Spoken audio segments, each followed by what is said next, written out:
Tonight's stories do not take place at a distance. There are no lights seen far off in the sky, no objects fading silently into the clouds. Instead, these encounters happen up close enough to see faces. In each account, ordinary people come face to face with beings that should not exist and walk away forever changed. These are close encounters, not with machines, but with whoever or whatever was inside them. Welcome to Strange Encounters. On the early morning of March 28, 1967, a 20-year-old factory worker named David Morris was driving home through northeastern Ohio. It was just after 2 o'clock in the morning, and the roads near Monroe Falls were quiet, winding through fields and patches of woods between small towns that were already asleep. Morris had left work in Kent around 2:15 a.m. and was following a familiar route home. As he rounded a bend in the road, something to his left immediately caught his attention. Hovering several feet above a nearby field was a glowing object, orange-red in color. It appeared cone-shaped, roughly 25 feet high and about 12 feet wide, bright enough to stand out clearly against the darkness. The sight was unexpected, but Morris had only a moment to register it before his attention snapped back to the road ahead. Directly in front of his car, he saw movement. 4 or 5 small figures were running back and forth across the roadway. According to Morris, these beings were less than 4 feet tall and stocky in build. Their heads appeared unusually large or possibly helmeted. What struck him most was that they glowed with the same orange-red light as the hovering object in the field beside the road. Instinctively, Morris slammed on his brakes. The car slowed, but not quickly enough. One of the figures was directly in his path. At the moment of impact, Morris saw an arm fly upward, ending in what he later described as a mitten-like hand with no distinct fingers visible. Almost immediately, he noticed a powerful smell inside the car, a sharp metallic odor he compared to brass. Believing he had struck a person, Morris continued forward for a short distance before stopping.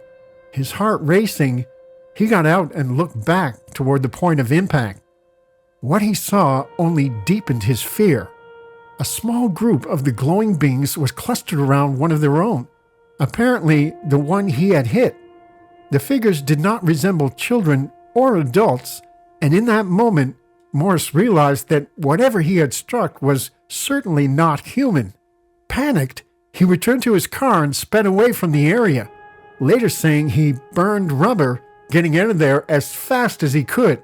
He arrived home visibly shaken and deeply upset by what he believed he had witnessed. Later, in daylight, Morris examined his vehicle. The front bumper showed dents and scratches consistent with a collision. There was no blood, hair, or fabric, but the physical damage remained. News of the incident reached investigators quickly. Carol Clapp, a reporter for the Ravenna Record Courier, interviewed Morris and documented his account.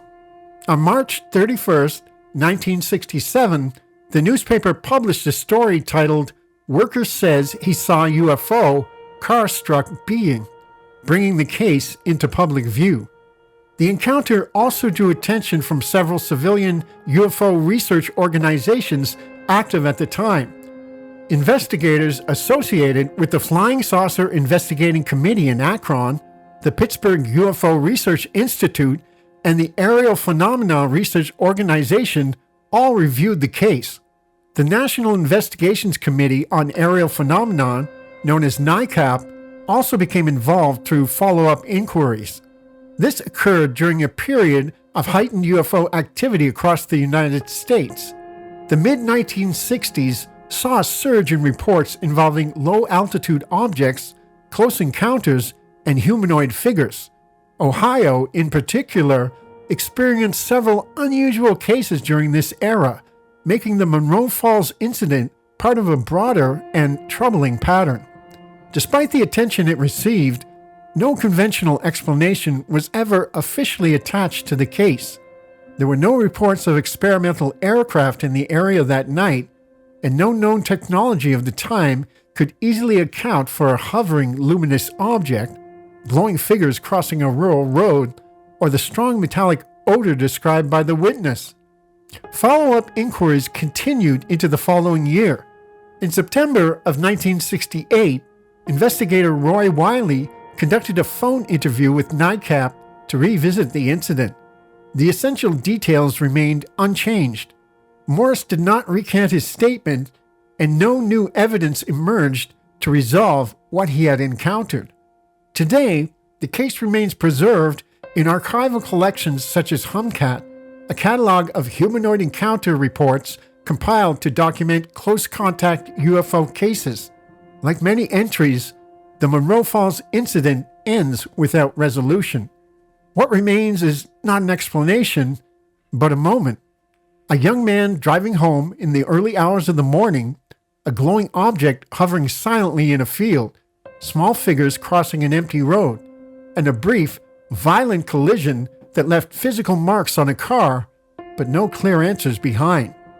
In the quiet stretches of Ohio Highway where this took place, life moved on. The road was driven again the next night, and the one after that. But for David Morris, the memory of what happened on March 28, 1967, never fully faded.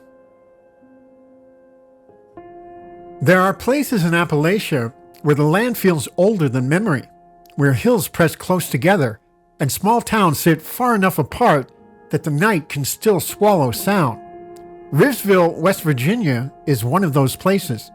In June of 1967, it was a quiet farming town with no major highways, no military installations, and nothing to suggest it would ever be connected to one of the strangest humanoid encounter reports on record. The witness was a young man named Jennings H. Frederick.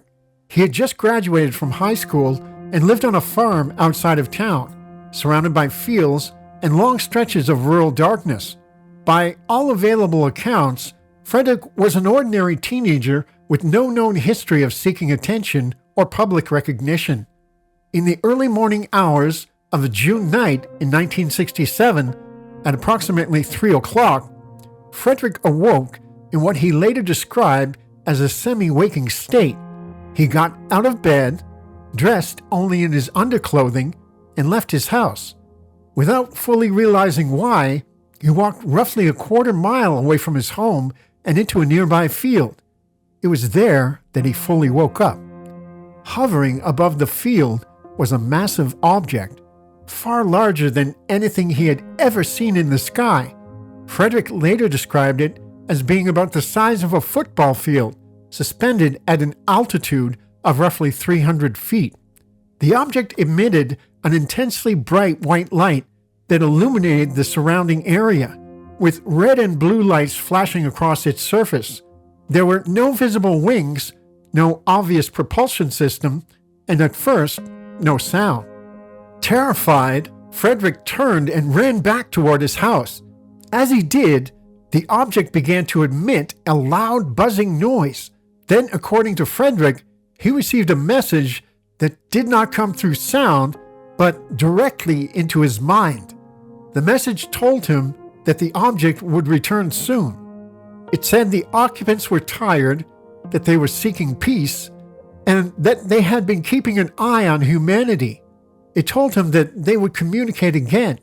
The message also contained a specific warning that Frederick would remember very little about this encounter until just before a second contact occurred. Moments later, the object moved away at high speed and disappeared. Frederick made it back to his house, and according to later accounts, his memory of the event quickly faded. For nearly 10 years, nothing surfaced. Then, in the latter part of 1976, Frederick experienced what he described as a sudden and complete return of memory. Details he claimed had been inaccessible for nearly a decade came back all at once. He now believed that the encounter had not ended in the field. Frederick said he had been taken aboard the object. According to his later account, he did not walk into the craft. He floated.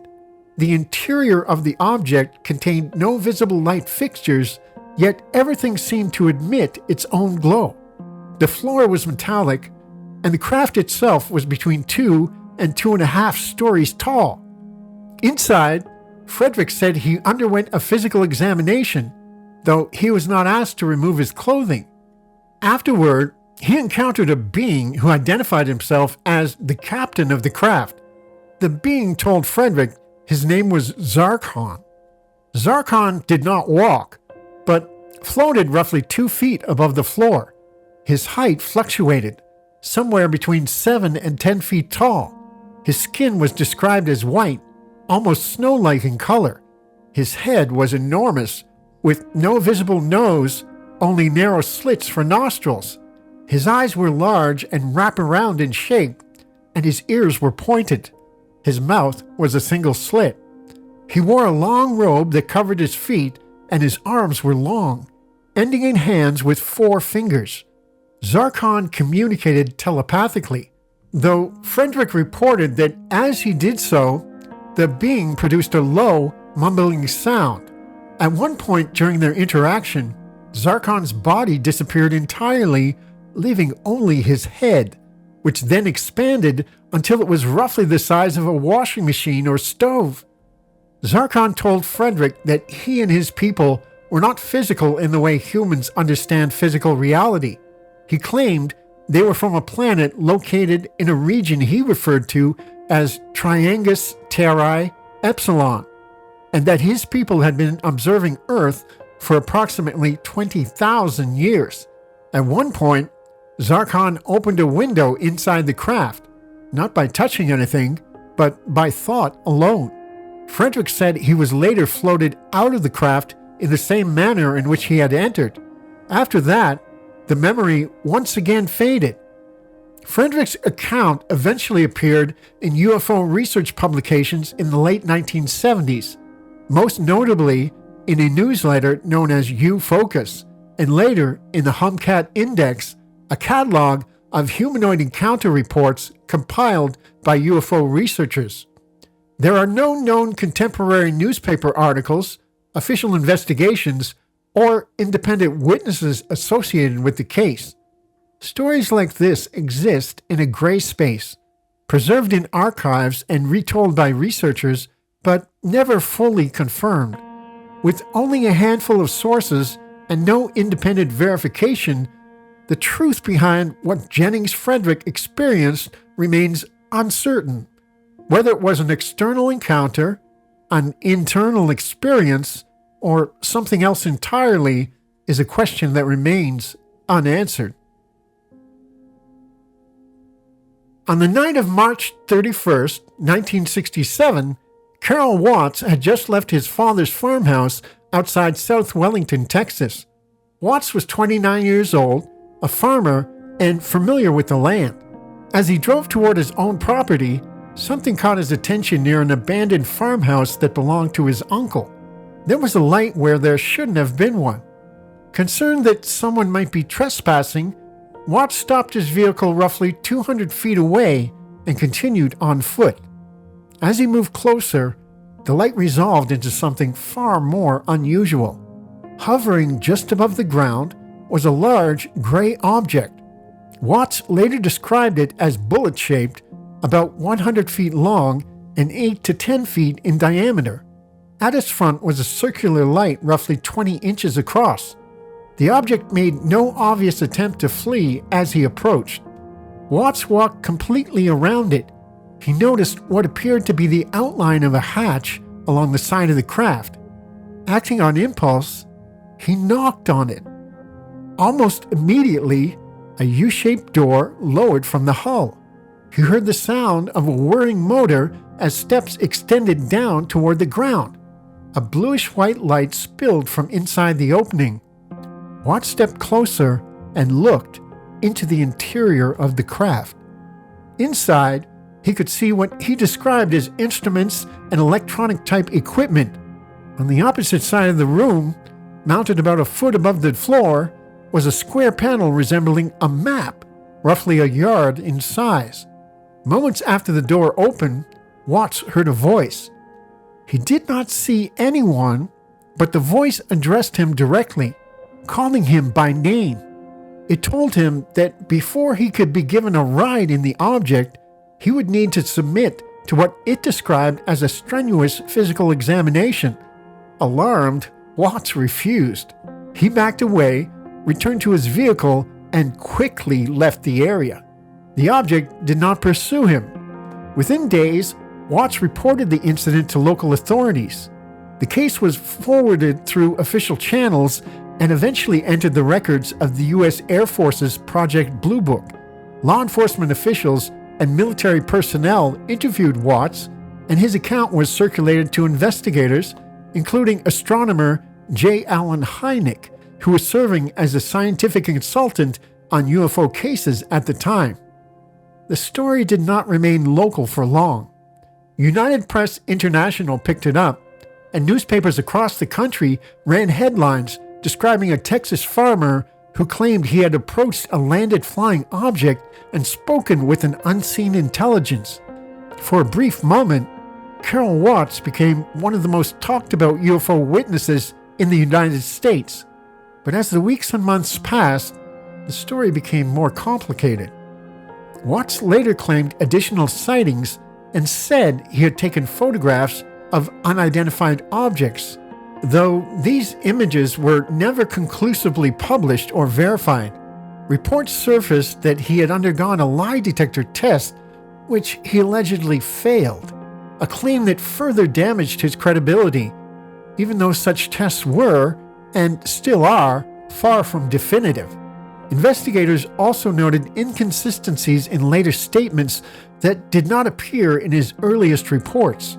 Some officials and researchers began to suspect exaggeration, misinterpretation, or fabrication, while others argued that the core experience remained unexplained. Project Blue Book ultimately did not validate the encounter as evidence of extraterrestrial activity. Today, the South Wellington case sits in a gray area of UFO history, a detailed and dramatic account documented in official records and widely reported at the time, but followed by contradictions and unanswered questions that prevent any clear conclusion. Whether Carol Watts experienced something extraordinary, misunderstood what he saw, or allowed later attention to reshape his story remains open to interpretation. Like so many cases from the height of the UFO era, it leaves behind a lingering question, not just about what may have landed on a Texas farm that night, but about how belief, fear, and curiosity can shape the stories we tell about the unknown. At this time, nothing else was known. The encounter stood on its own, strange, detailed, and deeply unsettling.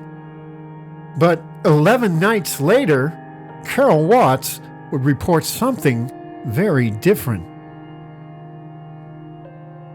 11 nights earlier, Carol Watts had reported something unusual near an abandoned farmhouse outside South Wellington, Texas.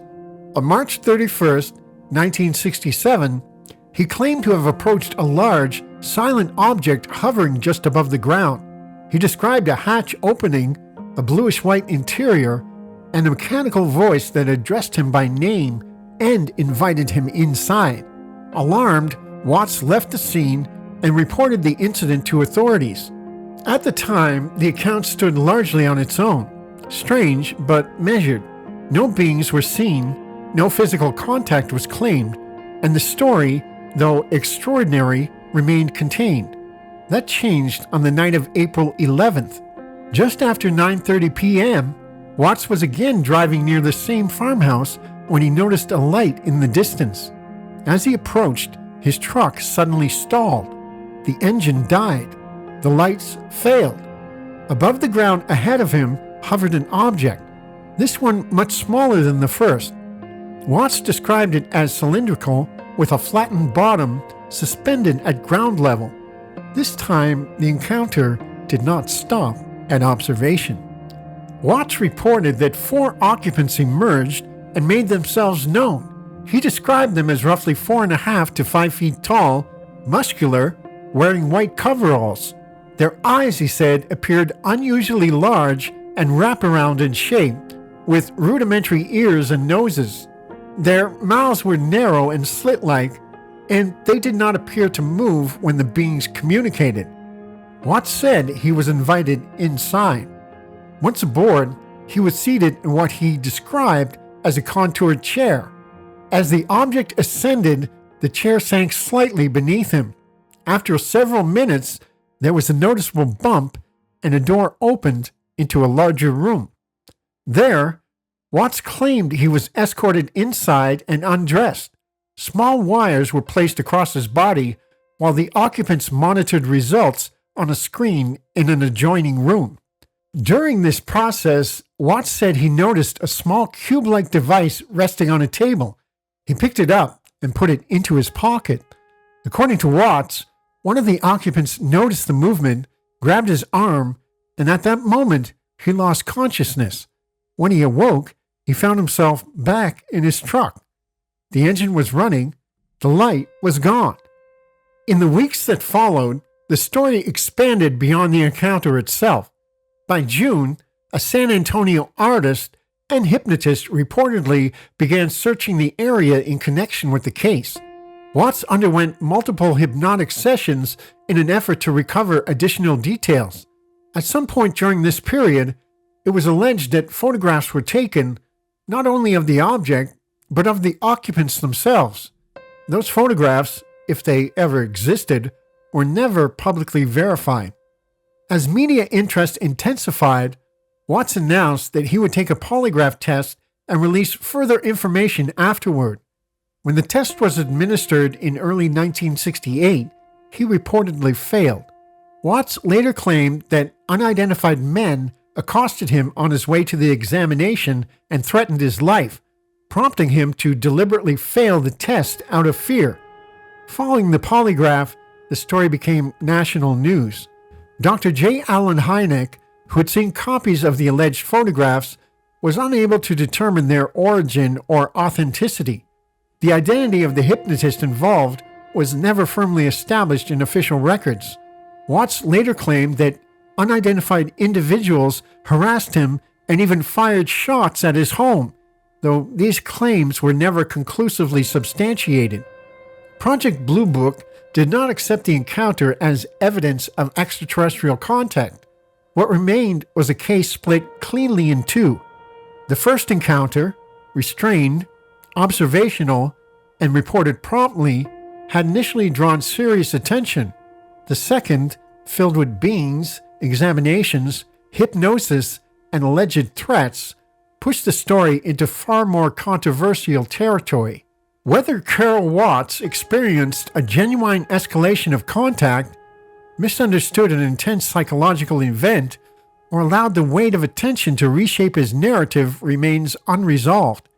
In the end, the South Wellington case became less about what may have appeared near a Texas farmhouse and more about how extraordinary stories evolve once they step into the public eye. In the early morning hours of January 4th, 1975, a 28-year-old man named Carlos Alberto Diaz was walking home from work in the city of Bahia Blanca, Argentina. Diaz was a married father of one who worked as a store clerk and supplemented his income as a waiter at private events. By all accounts, he lived an ordinary, unremarkable life, which is part of what makes his story so unsettling. That morning, after finishing his shift at the Holy Protective Society of the Naposta district, Diaz bought a copy of La Nueva Provincia, boarded a city bus, and rode toward his home. He exited the bus several blocks early and began walking through a large, desolate railroad yard, an area with little traffic and no nearby witnesses. The sky was overcast, and a storm appeared to be approaching when Diaz was suddenly blinded by an intense flash of light. At first, he assumed it was lightning, but no thunder followed, and he later described the light as broken and unnatural rather than straight like a lightning strike. Frightened, Diaz tried to run the remaining distance to his home, which was now in sight, but found that he could not move. His body felt completely paralyzed. Moments later, he heard a humming sound that reminded him of rushing wind or air moving through a confined space. Despite his attempts to resist, Diaz felt himself being lifted off the ground. When he was approximately 3 meters in the air, his vision began to fade and he lost consciousness. When Diaz regained awareness, he found himself inside a smooth, brightly lit sphere that he estimated to be between 7 and 8 feet in diameter. The interior appeared seamless and empty, with no visible furniture or machinery, and the light seemed to come directly from the walls themselves. The material reminded him of a semi-transparent plastic. He was half kneeling and half lying on his side near several small, circular openings in the floor through which air was flowing. Diaz noticed that if he turned his head away from these openings, he began to feel ill and dizzy, and he came to believe that the airflow was somehow keeping him conscious. While he was still trying to understand where he was, 3 beings entered the sphere. They did not walk, but instead appeared to glide smoothly into the space. Each was roughly human in height, approximately 5 feet 10 inches tall, but their appearance was deeply disturbing. Their heads were smooth and featureless, lacking eyes, nose, ears, or mouths, and were described as mossy green in color. Their bodies were thin, hairless, and covered in a soft rubber-like material that was light cream in color. Their arms were long and flexible, but ended in rounded stumps rather than hands or fingers. Almost immediately, the beings began pulling hair from Diaz's head and chest. At first, he could not understand how they were doing this without hands, but each time they extended their arms and withdrew them, clumps of his hair were gone. Diaz reported feeling no pain during this process. One of the beings restrained him, another removed the hair, and the third appeared to observe. He later noticed that their arms seemed to have suction-like structures, which he believed were used to extract the hair. The beings moved slowly but possessed great strength, and Diaz was unable to resist them. He also noted that they appeared to take some form of pleasure in the activity, moving excitedly after removing the hair. After some time, Diaz's vision began to fade again, and he lost consciousness for a second time. When he awoke, several hours had passed. He was lying on the grass near a busy highway, far from the railroad yard where the experience had begun. The sun was high in the sky, forcing him to shield his eyes. Beside him were his personal belongings, including his bag, his work clothes, and the newspaper he had purchased earlier that morning. His wristwatch had stopped and was frozen at 3:50 a.m., the last time he remembered checking it before the incident. Diaz felt dizzy, nauseated, and unwell, and this sickness would remain with him throughout the day. A passing motorist noticed Diaz lying near the road and stopped, believing he may have been injured in an accident. After hearing Diaz's account, the man drove him to the railway hospital, where they arrived at approximately 8:30 a.m. It was only then that Diaz realized more than 4 hours were unaccounted for, and he became convinced that he had been taken aboard an aircraft of unknown origin. Diaz remained hospitalized for 4 days, during which he was examined and questioned repeatedly by dozens of doctors and later by the federal police. His family, alarmed by his unexplained disappearance, traveled hundreds of miles to see him. Medical examinations found no clear evidence of psychological disturbance or physiological damage beyond his reported illness, loss of appetite, and the unexplained patches of missing hair on his head and chest. In the years that followed, investigators raised serious questions about Diaz's account, and some concluded that the case may have been a hoax or misinterpretation of events. Issues involving travel time, missing hours, and the plausibility of the encounter remain unresolved. Despite these doubts, Carlos Alberto Diaz avoided publicity and did not aggressively seek attention. which has continued to complicate attempts to dismiss the case entirely. Whether the experience was the result of deception, psychological influence, or something genuinely unknown, the events of that January morning left a lasting mark. The Carlos Alberto Diaz encounter remains one of Argentina's most disturbing and debated close encounter reports, occupying an uneasy space between disbelief and the possibility that something truly extraordinary occurred. You've just heard accounts from people who insist they were not merely observed, but confronted by figures that cross the boundary between the unknown and the familiar. If you'd like to continue exploring these strange intersections of reality and mystery, consider subscribing so you don't miss future encounters waiting just beyond the edge of the known world. Until next time, keep questioning what you see and what might be quietly watching in return.